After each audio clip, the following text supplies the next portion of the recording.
اعوذ باللہ من الشیطان الرجیم، بسم اللہ الرحمن الرحیم۔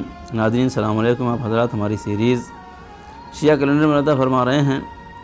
آج ہم ذکر کریں گے تتمہ ماہ ذی الحجہ کی، یعنی ماہ ذی الحجہ میں وہ واقعات جو ہوئے ہیں، دقیق تاریخ ہم کو نہیں معلوم ہے، لیکن یہ معلوم ہے کہ ماہ ذی الحجہ میں یہ واقعہ پیش آیا ہے۔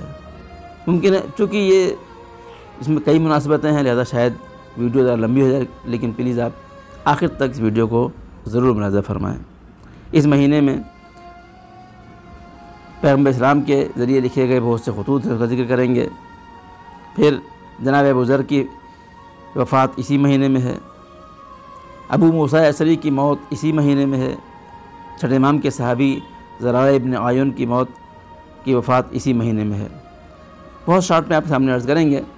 کہتے ہیں کہ ماہ ذی الحجہ سن 7 ہجری صلح حدیبیہ کے بعد پیغمبر اسلام نے دعوت اسلام کے بہت سے لیٹر بڑے بڑے ملکوں کے بادشاہوں اور قبیلوں کے سرداروں کے نام لکھے۔ تاریخ میں لکھا ہے کہ ان کی تعداد تقریباً 32 ہوتی، 32 خطوط لکھے جو بادشاہوں کے نام اور بڑے بڑے قبیلوں کے سرداروں کے نام لکھے، اور اس میں اسلام کی طرف دعوت دی اور خدا پرستی کی لوگوں کو دعوت دی۔ ان میں سے اس وقت ایک ایران میں بادشاہ خسرو پرویز تھا اور دوسرا یمن میں بادشاہ بازان تھا۔ یہ دونوں اس وقت سپر پاور تھے۔ پیغمبر اسلام صلی اللہ علیہ وسلم نے دونوں کو دعوت اسلام کا لیٹر لکھا۔ ایک خط کا ذکر کریں گے۔ تاریخ میں تمام خطوط کی تفصیلات موجود ہیں۔ پیغمبر اسلام صلی اللہ علیہ وسلم نے صلح حدیبیہ کے بعد سن 7 ہجری میں بادشاہ ایران قیصر کسریٰ خسرو پرویز کے نام ایک لیٹر لکھا، جس کو عبداللہ ابن حذافہ کے ذریعے، جو ایک شجاع اور بہادر صحابی تھے، مدائن بھیجا۔ عبداللہ پیغمبر اسلام کا لیٹر لے کے، خط لے کے مدائن پہنچے اور خسرو پرویز کے محل تک پہنچے۔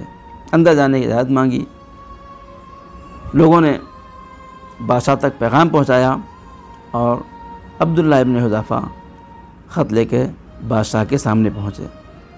بادشاہ نے اپنے ایک درباری سے کہا کہ ان سے خط لے لو اور پڑھو کیا لکھا ہے۔ عبداللہ نے کہا نہیں، یہ خط ہم صرف تم کو دیں گے، ہمارے پیغمبر کا حکم ہے کہ ہم یہ خط تم کو دیں گے۔ چنانچہ مجبوراً اس نے وہ خط اپنے ہاتھوں سے لیا اور اپنے مترجم کو دیا، ٹرانسلیٹر کو دیا کہ بھائی اس کو پڑھو کیا لکھا ہے اس کے اندر، چونکہ وہ لوگ فارسی بولتے تھے، پیغمبر صاحب نے خط عربی میں لکھا تھا۔ ٹرانسلیٹر نے خط کو لیا اور پہلی لائن پڑھی۔ کیا لکھا تھا؟ لکھا تھا کہ پیغمبر خدا محمد کی طرف سے فارس کے بڑے کسریٰ کے نام یہ خط ہے۔ اتنا ہی سننا تھا کہ خسرو پرویز چیخ اٹھا اور اس نے کہا یہ کون ہے کہ جس نے میرے نام سے پہلے اپنا نام لکھا؟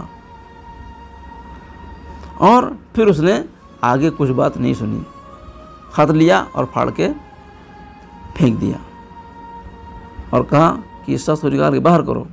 عبداللہ ابن حذافہ کو محل سے باہر کر دیا گیا۔ عبداللہ ابن حذافہ مدینہ واپس آئے اور پیغمبر اسلام کو پوری رپورٹ سنائی۔ ادھر خسرو پرویز نے، چونکہ یہ سپر پاور تھا اور یمن کی بادشاہت وہ بھی سپر پاور تھی لیکن ان کے انڈر میں تھی، یمن کے بادشاہ بازان کو لیٹر لکھا کہ بازان، میرا خط ملتے ہی 2 لوگوں کو مدینہ بھیجو، وہ جائیں اور محمد نام کے شخص کو جس نے نبوت کا دعویٰ کیا ہے اس کو گرفتار کر کے میرے پاس بھیجیں۔ بازان نے اطاعت کیا اور 2 لوگوں کو مدینہ بھیجا۔ جب 2 لوگ مدینہ آئے اور پیغمبر صاحب سے ملاقات فرمائی تو آپ نے فرمایا کہ یمن واپس چلے جاؤ۔ پچھلی رات خسرو پرویز کے بیٹے شیروہ نے اس کو قتل کر دیا ہے، اور جا کے بازان سے کہو کہ وہی مسلمان ہو جائے، اور ان کو بھی اسلام کی دعوت دی۔ چنانچہ 2 لوگ جو یمن سے آئے تھے واپس گئے، بازان کے پاس پہنچے اور بازان کو یہ بتایا کہ ایسا مسئلہ ہے، اور انہوں نے کہا ہے کہ پچھلی رات خسرو پرویز کے بیٹے شیروہ نے اس کو قتل کر دیا ہے۔ ادھر مدائن سے خسرو پرویز کے بیٹے شیروہ کا خط پہنچا کہ میں نے اپنے باپ کو قتل کر دیا ہے اور یمن والوں سے میری بیعت لی جائے۔ اب انہوں نے وہ خط کی تاریخ اور پیغمبر اسلام کے پاس ان لوگوں کے پہنچنے کی تاریخ سب کو مطابقت کیا تو پتہ لگا کہ پیغمبر نے بالکل سچ بولا تھا۔ بازان وہ مسلمان ہو گیا، اور اس کے ساتھ ہی بہت سے لوگوں نے اسلام کو قبول کر لیا اور مسلمان ہو گئے۔ چنانچہ پیغمبر اسلام کا ایک لیٹر اس قدر بابرکت رہا کہ اسلام کو یمن تک اس نے پہنچا دیا۔ دوسری مناسبت جناب ابو ذر غفاری کی وفات ہے۔ اسی مہینے میں ذی الحجہ میں سن 32 ہجری حضرت عثمان غنی کی حکومت کے زمانے میں جناب ابو ذر ربضہ میں اس دنیا سے رخصت ہوتے ہیں۔ تفصیلات بہت ہیں جو آپ میرے سنا کرتے ہیں، اتنا بتا دیں گے آپ کو کہ جناب ابو ذر کو مدینے سے شام بھیجا گیا، شام سے پھر مدینے آئے، مدینے سے آپ کو جلا وطن کر دیا گیا، وطن سے نکال دیا گیا اور مقام ربضہ آپ کو بھیج دیا گیا، جہاں پہ آپ کی سن 32 ہجری میں انتقال ہو گئے، آپ کی وفات ہو گئی۔ کہتے ہیں جناب ابو ذر تیسرے، چوتھے یا پانچویں شخص جو مسلمان ہوئے، اور جناب ابو ذر ایمان کے 8ویں درجے تک پہنچے۔ مسلمان ہونے کے بعد اپنے قبیلے میں واپس نہیں گئے۔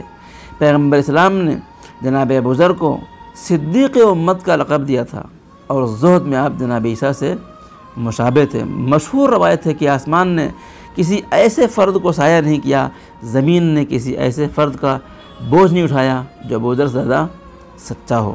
لیکن جناب ابو ذر کے ساتھ جو رسول اللہ کے صلی اللہ علیہ وسلم کے ذیل القدر صحابی تھے، انہیں جلا وطن کیا گیا، اور آپ ربضہ میں جا کے انتقال فرماتے ہیں۔